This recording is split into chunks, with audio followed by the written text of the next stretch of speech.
May nabasa na naman po ako mga kaibigan sa comment section sa aking mga video na tayo po daw ay bugok sapagkat tumaliko daw sa simbahang Romano-Katoliko.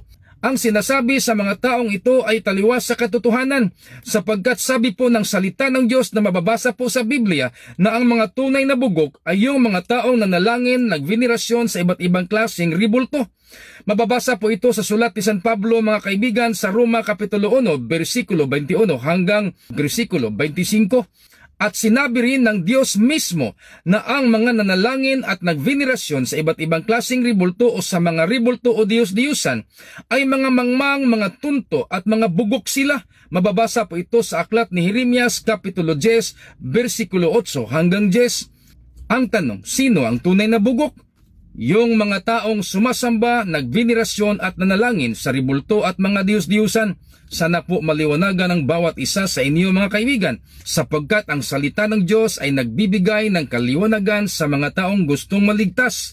Sana po may natutunan kayo sa sandaling ito and may God bless us all mga kaibigan. Punto Biblikal.